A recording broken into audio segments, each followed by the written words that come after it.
What happens when the systems that are, designed to protect our families, like life insurance, marital trusts, even just basic public safety, what happens when those are successfully weaponized right from inside your own home?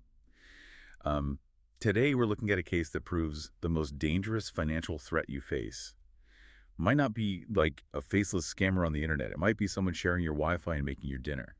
It is a really disturbing reality to confront. And it sets the stage for a story that I think the media has spent a lot of time sensationalizing for all the wrong reasons. Right, exactly. And I want to be completely upfront with you about our mission for this deep dive today. We're exploring a true crime case, but we're doing it with a strict set of rules. We are not here to psychoanalyze a killer. We're not glorifying some so-called mastermind. We are centering the victim here. We are focusing on a really vibrant life that was unjustly taken, the family left behind, and, the systemic blind spots that this tragedy exposes. So our focus today is Eric Eugene Richins. He was a 39-year-old father of 3 boys, and he lived in this small, really tight-knit mountain town near Park City, Utah, until his death in March of 2022. Okay, let's unpack this because before we get into the mechanisms of what happened and all those systems that failed, we need to know exactly who the world lost. We need to build Eric as a full human being right off the bat. I was reading through his obituary and the statements from his family, and they just paint this picture of a guy who lived in high gear, like constantly. Yeah, that is actually the perfect way to describe him. Eric grew up on a family cattle ranch in Bountiful, Utah. And if you know anything about ranch life, you know it instills this very specific kind of discipline. Oh, yeah. Early mornings, hard work. Exactly. He spent his childhood hauling hay, feeding animals, mending fences, and he really carried that relentless drive into his adulthood. He was a serious athlete. He graduated from the University of Utah with a degree in international studies, and he actually served an LDS mission in Mexico City, which is where he became completely fluent in Spanish. See, I can see how that combination, like the grueling physical labor of a ranch, mixed with that level of cultural and linguistic fluency, that makes for a pretty unique skill set. It really does. And he used all of those experiences to build this highly successful stone masonry business, literally from the ground up. But the sources also make it super clear that his business wasn't his primary legacy, right? No, not at all. His real legacy was his 3 young boys, Carter, Ashton, and Weston. He was the kind of father who just, coached all of their sports teams. And his main piece of advice to his kids on the field was always to play aggressive. Play aggressive. I love that. Give your absolute all. Exactly. He sounds like he's that guy we all know in our community, the one who shows up to a family dinner missing his sleeves because of some wild emergency on the side of the road, but who would absolutely give you the shirt off his back if you needed it. Yeah. And the sources also mention he was famously accident-prone with his motorized toys. Oh, constantly. He just lived with this absolute reckless abandon. I mean, he once rolled a 4-wheeler and needed 200 stitches in his face. Wait, 200 stitches? Yeah, but he'd just, be right back out there in his favorite Under Armour sweatsuits, just laughing, this massive, contagious laugh. If you read the accounts from people who knew him, so many people described him as their best friend. He was even known for secretly helping people build their own businesses, and he wanted absolutely zero recognition for it. So you have this pillar of energy, a guy who is just the gravitational center for so many people. When a family loses someone that vibrant, someone who is a literal community builder, it doesn't just leave a hole. It completely fractures the local ecosystem. It really does. And unfortunately, we have to transition to the clinical reality of how that fracture occurred. We do, and we are going to focus purely on the mechanics of what happened here. On March 4, 2022, Eric was fatally poisoned. His wife, Kouri Richins, slipped a lethal dose of illicit fentanyl into a Moscow Mule cocktail that she prepared for him. But during the trial, the prosecution revealed that this was actually not the first attempt on his life, was it? No, it wasn't. There was an incident just weeks earlier, on Valentine's Day. Eric took a bite of his favorite sandwich that had been left for him in his truck, and he immediately broke out in severe hives. He essentially blacked out. Oh, wow. Yeah, he had to use his son's EpiPen and take a massive amount of Benadryl just to survive. And he actually told a friend afterward that he believed his wife was trying to poison him. Okay, I have to stop you there because I am trying to wrap my head around this. If you suspect you're being poisoned in your own home, why stay? Or at least, why accept a drink from that person a few weeks later? It just feels completely counterintuitive to survival. It does from the outside, definitely. But it really highlights the complex psychology of domestic vulnerability. When your entire life, your children, your finances, your daily routine, when it's deeply entangled with someone, the threshold for believing they are actively trying to murder you is incredibly high. You rationalize it. Exactly. You doubt your own instincts because accepting the reality is just too devastating to process. That makes a lot of sense, actually. The sheer disbelief overrides the instinct to flee. Hmm? Let's look at the forensic evidence, though, because the toxicology testimony from Dr. Brianna Peterson is fascinating. I know they found fentanyl, but there was a specific detail in the chemical breakdown that jumped out at me. Right. You're referring to the presence of acetylfentanyl. Dr. Peterson testified that Eric's blood contained fentanyl at a concentration of 15 nanograms per milliliter. And to put that in context, medical literature notes that a lethal dose for a non-user can be as low as 3 nanograms per milliliter. So he had 5 times the lethal dose. Yeah, 5 times. But the really crucial detail was that they also identified acetylfentanyl in his system. And what does that mean chemically? Like, why does finding acetylfentanyl matter so much to a forensic investigator? So acetylfentanyl is an analog of fentanyl. Think of it as a chemical cousin.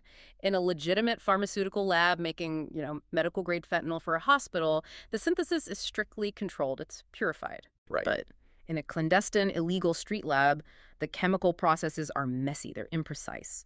Acetylfentanyl is a byproduct of that messy synthesis. It has absolutely no accepted medical use. Ah, I see. So finding it in Eric's system acts as this definitive biological timestamp. It proves to investigators that the drug used to kill him was illicitly manufactured on the street, rather than stolen or, diverted from a legitimate pharmacy. Exactly. It's literally a chemical fingerprint of illicit sourcing. But that raises a massive red flag for me about our public safety infrastructure. How does an ordinary person living in a wealthy Utah suburb casually acquire a lethal amount of a clandestine street drug? That brings us to our first major systemic breakdown, the modern procurement network for illicit drugs. The prosecution called a housekeeper named Carmen Lauber, who testified that she actually obtained the fentanyl on the wife's behalf. And the terrifying part is how little sophistication it required. The housekeeper essentially just made a phone call, picked up $1,000 left at a property in Midway, and bought the pills from a dealer. She did this multiple times, sometimes just burying the pills in a fire pit for the wife to retrieve later. Wait, so there's no dark web browsing? There's no encrypted messaging apps or complex cartel logistics? Just a phone call and some cash left under a rock? Pretty much, yeah. That really shatters the illusion of these impenetrable, highly sophisticated drug syndicates. I mean, the supply chain for lethal narcotics is operating at the speed and convenience of a local food delivery service. It is a massive blind spot. It exposes how decentralized and deeply embedded these illicit networks are in everyday communities. Law enforcement is largely built and funded to tackle large-scale trafficking operations. But they really struggle to track a housekeeper making a localized cash drop for a handful of lethal pills. The barrier to entry for acquiring a murder weapon is virtually non-existent. And then there is the motive. Because this wasn't a crime of passion. This was a calculated financial transaction. Forensic accountant Brooke Carrington laid out a scenario of extreme financial desperation, right? She did. Carrington's testimony meticulously detailed how the perpetrator was completely drowning in debt. She had negative bank account balances, owed lenders more than $1.8 million, and was actively being sued by creditors over her struggling, highly leveraged real estate investments. Wow, $1.8 million. And crucially, there was a prenuptial agreement in place. If they divorced, she walked away with nothing from Eric's very successful masonry business. But if he died while they were still married, the legal framework shifts. And beyond just avoiding a divorce, the sources mentioned nearly $2 million in secret life insurance policies. Yes. Over the years prior to Eric's death, his wife secretly opened numerous life insurance policies on him, with benefits totaling nearly $2 million. Okay, I need you to explain the mechanics of this to me, because this feels like a staggering failure of oversight. How on earth does our financial system allow someone to place a $2 million bounty on their spouse without the spouse signing a piece of paper, receiving an email, or getting a phone call? Well, if we connect this to the bigger picture, it is one of the most alarming regulatory gaps in the insurance industry. The entire system is built on a foundational assumption of marital trust. If a spouse has your basic identifying information, your social security number, your birth date, your medical history, they can often initiate these policies online or over the phone. Just like that. Just like that. The critical flaw is that the notification or policy documents typically go to the contact information provided by the person opening the account. So if they control the email address or the physical mailbox, they control the flow of information entirely. The person being insured is completely boxed out of the loop. Precisely. The system assumes a husband and wife are acting as a unified financial entity. But as this case violently demonstrates, when someone is backed into a $1.8 million corner of debt, those blind spots in insurance protocols become highly accessible weapons. Think about that for a second. If you're listening to this right now, depending on your state laws and the specific insurance carrier, someone could theoretically hold a massive policy on your life, and you would be completely in the dark. A bank will freeze your debit card for buying $20 worth of gas in another state to protect against fraud, but an insurance company won't verify with you directly if someone insures your life for millions. It is a glaring inconsistency in how we handle financial risk versus human risk. So the worst happens. Eric is gone. But his family immediately stepped in. We need to talk about their fight, because they did not just sit back and wait for the wheels of justice to turn on their own. No, they certainly did not. Eric's family waited 4 agonizing years for this case to finally go to trial, and you really have to understand, they were the engine behind the investigation. Even the defense attorney during the trial pointed out that Eric's family drove the process from day one. They hired a private investigator immediately, right? They did. They gathered data, they handed critical information over to the police, and they flat out refused to let Eric's death be classified as some unexplained medical anomaly. Which really makes you wonder what happens to families who can't afford a private investigator. But their persistence worked. After a 3-week trial featuring, 42 witnesses, the Summit County jury deliberated for just 3 hours. 3 hours, finding her guilty of aggravated murder, attempted murder, forgery, and 2 counts of insurance fraud.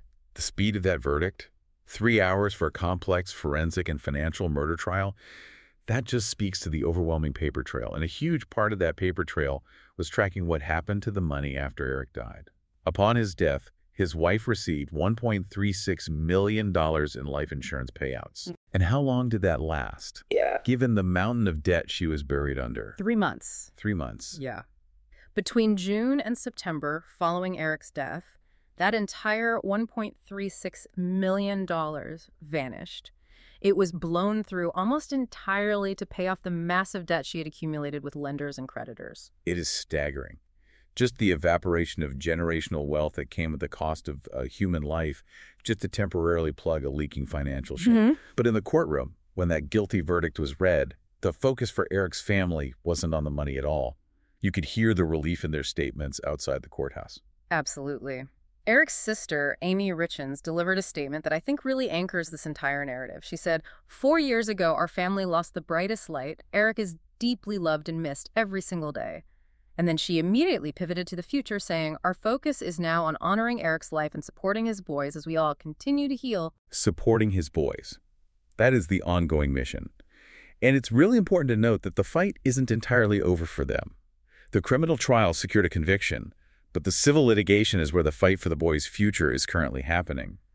Eric's family is utilizing a specific legal mechanism in Utah called the Slayer statute. Yes, they are. Now, I've heard that term in true crime circles, but how does the Slayer statute actually work in practice? Is it automatic upon conviction? Well, it is a fundamental tenet of common law that prevents a killer from profiting from their crime. Legally, if someone is convicted of murdering a person, the Slayer statute treats the perpetrator as if they had predeceased the victim. Oh, interesting. Yeah, it legally severs their right to inherit property, claim any remaining life insurance benefits, or access the victim's estate. So it creates this legal fiction that the murderer died first, ensuring the assets bypass them completely. Exactly, and the family is fighting in civil court right now to utilize this statute to fiercely protect the trust that Eric had explicitly set up for his 3 boys. They are making sure his life's work actually goes to the children he loved, rather than being, further drained by legal fees or creditors. There is one more layer to this story that we have to address because it perfectly illustrates how the public and the media can be easily manipulated in the wake of a tragedy like this. You're referring to the children's book. I am. So after Eric died, the perpetrator published an illustrated children's book about grief called Are You With Me? It was marketed as this heartwarming story about a father with angel wings watching over his sons, And the media absolutely ate it up. They painted this picture of a cunning, brilliant psychological thriller, like the grieving widow who writes a book about the murder she committed. It creates this aura of a sophisticated mastermind playing a twisted game with the public. But when you look at the actual evidence presented in court, that illusion of a mastermind just completely falls apart. It wasn't a sophisticated psychological chess match at all. Right. The prosecution showed text messages between her and her brother. She didn't even write the book. No, she didn't. She hired a ghostwriter. She paid them $5,000 to write the manuscript. In texts to her brother, she explicitly referred to the children's book as just a practice run for a larger book she wanted to write down the line to make more money. She calculated out the profit margins, noting she would make about $5.35 per sale on Amazon. $5.35. That is the banality of evil right there. We want these perpetrators to be complex villains because it makes for, an entertaining documentary. But the reality is almost always mundane. It's not brilliance. It's just profound greed. It's the shameless exploitation of three little boys' trauma to make a $5 profit on the internet. If we connect this to the broader societal picture, it forces us to question our own consumption of true crime. When the public elevates these individuals to the status of fascinating masterminds, we are inadvertently participating in the exact exploitation they initiated. Stripping away that myth and looking at the cold, clinical grift is how we return dignity to where it belongs, to the victim and the survivors. That is such a vital point. And it's exactly why we structured this deep dive the way we did. This story is not about the woman who treated a human life as a debt consolidation strategy. She is not the protagonist here. This story is about Kouri Richins. It is about Eric. It is about a father who taught his boys to play aggressive, a brother who showed up for his family, a community leader who built things to last, who laughed loudly and who lived with absolute reckless abandon. That is the legacy his family is fighting tooth and nail to protect today. And as we honor Eric's life, this case leaves us with a really critical, structural question to ponder. Eric's family achieved a measure of justice because they had the fierce loyalty, the tenacity, and crucially, the financial resources to hire private investigators to force a sluggish system to pay attention. But what happens to the victims who don't have an army of advocates behind them? If our financial safeguards, the mechanisms that allow secret life insurance policies are so weak and our investigative bodies are so reactive, how do we rebuild these systems to protect the vulnerable before a crime happens, rather than relying on a grieving family to do the heavy lifting afterward? It really makes you evaluate the blind spots in your own life. Thank you for joining us on this deep dive to honor Eric's memory. The takeaway here isn't to live in fear of the people around you, but to demand better from the systems that are supposed to protect us. Absolutely. And on a personal level, let's take a page out of Eric's book. Hug your loved ones a little tighter today. Be that fiercely loyal friend. Bring a little bit of that joyful, sleeve-missing, aggressive energy into your own community. Block by block. Exactly. Because just like a stonemason building a wall, the legacy we leave behind isn't defined by the sudden acts of destruction that try to tear us down. It's in the solid, enduring love we build with the people around us. Block by block, day by day, take care of each other.